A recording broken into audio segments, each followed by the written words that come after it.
OLX से यदि आप कुछ खरीदना चाह रहे हो या OLX पे कुछ बेचना चाह रहे हो तो आपके साथ फ्रॉड हो सकता है। आज मेरे साथ फ्रॉड होता होता बच गया। संयोग से मुझे स्कैमर्स के बारे में पहले से जानकारी थी, मुझे पहले से पता था कि OLX पे इस तरीके के फ्रॉड होते हैं, तो मैं बच गया। लेकिन मैं ये वीडियो इसलिए बना रहा हूँ ताकि आप लोगों के साथ फ्रॉड ना हो सके।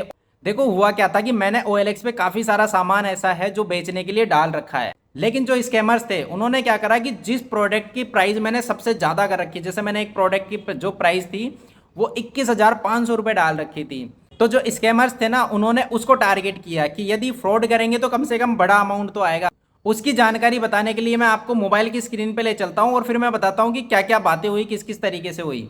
इस मामले में क्या है, OLX भी बहुत ख्याल रखता है। देखो इस बंदे ने मेरे को मैसेज भेजा था और मेरे से जानकारी ली थी, इसको OLX ने बैन कर दिया। अब देखो इसको मैं खोल के दिखाता हूँ।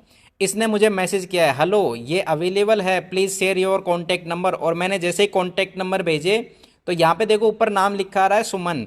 लेकिन मुझे एक बंदे ने फ़ोन किया जो मुझे बताता है अपने आप को कि मैं आर्मी ऑफिसर हूँ। ये बंदा मुझे कॉल करता है और अपने आप को आर्मी ऑफिसर बताता है, और जो बात करने का स्टाइल है वो भी जय हिंद से चालू करता है। और आप देखो ट्रिकुलर पे इसने बकायदा ये लिख रखा है कि भाई जम्मू कश्मीर बॉर्डर, फलाना डिमका नंबर भी लिख रखा है इसने। पूरी जानकारी लिख रखी है खुद के बारे में, ताकि कोई नॉर्मल इंसान जो है ना वो पहचान ही नहीं पाए कि ये कोई फ्रॉड करने वाला पर्सन है या आर्मी पर्सन है। और फिर मेरे से इसने डील फाइनल की है कि भाई, मेरे से जब इसने फ़ोन किया मुझे तो मुझसे बोला ये कि भाई प्रोडक्ट की फ़ोटो भेजो। मैंने जैसे ही फ़ोटो भेजी उसके बाद देखो लिखता है जय हिंद सर। मैंने भी जय हिंद लिख दिया। फिर बोलता है लास्ट प्राइस बताओ, मैंने 15,000 बता दिया। तो बोले ठीक है, ओके डन, कोई बार्गेनिंग नहीं, सीधा पेमेंट के लिए बोल दिया। और काफ़ी सारी बात हुई। फिर मुझे बोलता है कि भाई मेरा जो वर्कर है वो आके आपका प्रोडक्ट ले जाएगा, तो आपकी जो करंट लोकेशन है वो भेज दो मेरे को। फिर ये मुझे बोलता है देखो कि अपनी डील फाइनल है, OLX पर से जो आपका ऐड है ना उसको सोल्ड आउट कर दीजिए। तो अब ये मुझसे पेमेंट की तो बात ही नहीं कर रहा। अब ये चाहता था कि मैं पेमेंट की बात करूं, तो मैंने इसको जैसे ही बोला कि आप पेमेंट डाल दो, मैं उसके बाद जो है सोल्ड आउट कर दूंगा। फिर सीधा बोलता है कि बोला ठीक है आपके फ़ोन पे नंबर दो। तो मैंने QR कोड भेज दिया कि भैया इस QR पे डाल दे पेमेंट। तो फिर वापस बोलता है देखो नंबर भेजो। इस QR पे मैंने फिर से बोला कि इस QR पे दो। ये फिर से मुझे बोलता है कि आपके नंबर सेंड करो। अब देखो नंबर ये क्यों लेना चाहते हैं उसके पीछे भी रीज़न बताता हूँ मैं। QR पे तो क्या होता है कि सीधा स्कैन करा और पेमेंट हो जाता है, लेकिन जो असली जो ये लोग फ्रॉड करते हैं वो नंबर से ही करते हैं। अब इस बंदे ने मुझे कॉल करके पता है क्या बोला पहले तो, कि सर मैंने आपके जो नंबर है ना वो कर्नल साहब को भेज दिए हैं, कर्नल साहब का आपके पास फ़ोन आएगा और वो आपको पेमेंट डाल देंगे, वो जैसे जैसे बोले आपको वैसा वैसा कर लेना और उनसे जय हिंद करके ही बात करना। तो मुझे तो पता था कि ये टोटल फ्रॉड है। तो मन की कोई बात नहीं, सब कर्नल साहब का फ़ोन आने दो फिर देखते हैं। अब उसके बाद मुझे कर्नल साहब फ़ोन करते हैं। अब देखो ये है कर्नल साहब, और इसमें नाम भी आ रहा है Amit Kumar, Indian army. 5 minute और 42 सेकंड इसने मुझसे बात करी है। मैंने कॉल रिकॉर्डिंग ऑप्शन चालू कर रखा था, लेकिन इसने व्हाट्सअप के ऊपर जो है ना कॉल किया मुझे, ताकि वो रिकॉर्ड ना हो। अब देखो इससे जब बात हुई है मेरी, तो ये मुझे बोलता है ठीक है सर, मैं आपको ना 5 रुपये डाल रहा हूँ एक बार के लिए फ़ोनपे पे, आप चेक करो आपके नंबर पे 5 रुपये आ गए क्या। अगर 5 रुपये आ गए तो मैं बाकी का अमाउंट भी डाल देता हूँ। फिर मैंने चेक करा जाके कि भाई देखते हैं कि कुछ पेमेंट किया कि नहीं किया। तो सबसे पहले मैं आया, हिस्ट्री में आया कोई पेमेंट नहीं आया। तो मैंने उसको बोल दिया कि भाई कोई पेमेंट नहीं आया। तो वो बोलता है कि बोले आप ना हिस्ट्री में जाके चेक मत करो, आप नंबर पे जाओ। मैंने कि ठीक है भाई, नंबर पे आ गया। तो मैं जैसे ही नंबर पे आया ना, तो यहाँ पे इसका मैसेज आया हुआ था इंडियन आर्मी पेमेंट रिसीव्ड। तो अब एक कोई नॉर्मल आदमी जो कम पढ़ा लिखा है या ज़्यादा दिमाग नहीं लगाता पढ़ा लिखा होने के बावजूद भी, तो वो ऐसी बातों में आ जाएगा। अब देखो यहाँ पे क्या लिखा हुआ है, Indian army payment received your phone पे अकाउंट 5 रुपये LIC कार्ड। अब देखो इसके बारे में बताता हूँ आपको। ये मुझे यूँ बोलता है कि आपके अकाउंट में 5 रुपये भेज दिए, आप चेक कर लो। तो मैंने बोला है भाई ये तो आपने मैसेज टाइप करके भेजा है, आपने पैसे नहीं भेजे। तो फिर मुझे बोलता है कि ये मैसेज टाइप करके नहीं भेजा, मैंने पैसे भेजे हैं आपको, LIC कार्ड से पेमेंट भेजा है। तो मैंने बोला नहीं, ये आपने मैसेज टाइप करके भेजा है। बोले आप ना एक काम करो, आपको एंटर अमाउंट का ऑप्शन दिख रहा है। मन की हाँ दिख रहा है। तो बोले एक काम करो, आप उसमें 5 रुपये टाइप करके और सेंड करो। तो उससे क्या है कि आपके अकाउंट में 5 रुपये आ जाएंगे। तो मन की यार ऐसा कैसे होगा कि भाई मैं 5 रुपये टाइप करके, और ये तो पे करने का ऑप्शन आ रहा है कि भाई किसी विजय कुमार को मैं 5 रुपये ट्रांसफ़र कर रहा हूँ मेरे बैंक अकाउंट से। तो फिर उस सिचुएशन में बोलता है मुझसे कि नहीं सर, ये आपके अकाउंट से कटेंगे नहीं, 5 रुपये आपके अकाउंट में आएंगे। अगर मान लो मैं उसको 5 रुपये ट्रांसफ़र कर देता, तो फिर वो बोलता है कि भले आप चेक कीजिए आपके अकाउंट में कितना बैलेंस है, 5 रुपये देखो आपके अकाउंट में आ गए।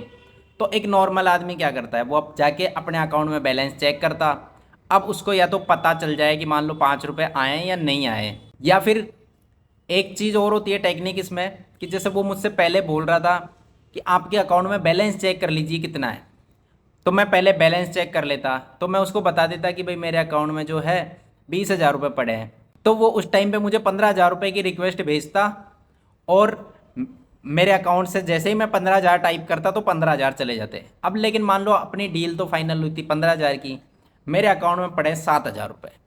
तो उस सिचुएशन में क्या होता है कि वो 15,000 की रिक्वेस्ट भेजता और वो डिनाई हो जाती, क्योंकि मेरे अकाउंट में तो बैलेंस ही नहीं है 15,000 रुपये।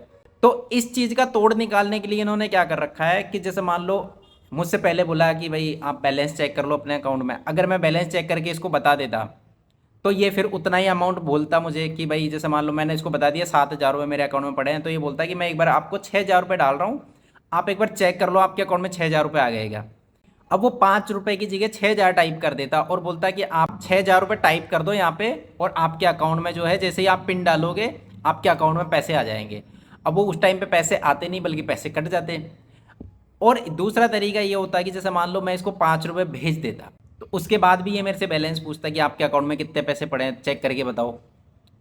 तो फिर मान लो मैं इसको उस टाइम पे चेक करके बता देता, तो उस टाइम पे मैं चेक करके बता देता, तो फिर इसको पता चल जाता, और फिर मैं मान लो इसको ये भी बोल देता कि मेरे अकाउंट में पैसे नहीं आए, तो भी ये मुझे ये बोल देता कि ये कुछ गड़बड़ हो गई, मैं अभी एक बार कार्ड की सेटिंग चेंज करता हूँ और फिर आपको भेजता हूँ, फिर आपके अकाउंट में आ जाएंगे। और मान लो सेम चीज़ दोबारा से कर ली, सेम चीज़ दोबारा से कर ली, तो जो पैसा गया वो गया, और उसके बाद आप फ़ोन करते रहो, क्योंकि ये तो लुटेरे हैं, आपका नंबर ब्लॉक कर देंगे, तो इनके पास तो कॉल भी नहीं जाएगा, व्हाट्सएप पे कॉल कर रहे हैं, वैसे नंबर पे आप डायल करोगे तो स्विच ऑफ आएगा।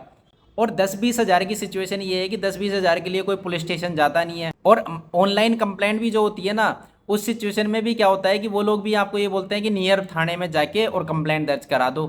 ये इस टाइप के जो लुटेरे हैं इनसे सब दुखी हैं। और ऐसा नहीं है कि OLX इनके ऊपर एक्शन नहीं लेता। मैंने बहुत बार ऐसा हुआ है कि जैसे OLX से कोई प्रोडक्ट है वो परचेज करने के लिए मैसेज डाला, और उसके बाद मुझे OLX की तरफ से जैसे अभी नोटिफिकेशन में दिखा रहा था कि ये जो ऐड है इसको हटा दिया गया है क्योंकि ये जो बंदा है हमें डाउटफुल लगा।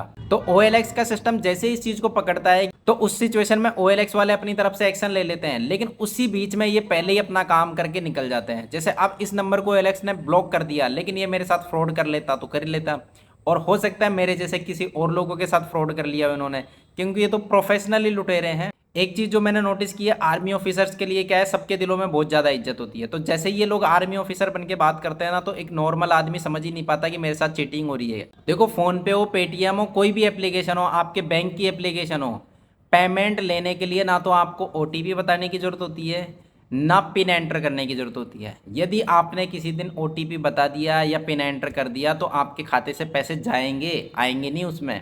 और मैंने जानबूझ के ये डिटेल्स दी थी ताकि मैं लोगों को अवेयर कर सकूं, बता सकूं कि इस टाइप का फ्रॉड हो रहा है। नहीं तो मैं तो जानबूझ के QR दिया था कि भैया QR पे डाल दे पेमेंट, और मैं QR ही भेजता हूं किसी को। और इस टाइप के जो ये लुटेरे हैं इनके बारे में आपका क्या कहना है, कमेंट बॉक्स में कमेंट करके जरूर बताना। और यदि आपकी कोई शिकायत या सुझाव है जो आप मुझे देना चाहते हैं तो भी कमेंट बॉक्स में कमेंट करके जरूर बताना। फिर मिलते हैं किसी और वीडियो में, तब तक के लिए गुड बाय।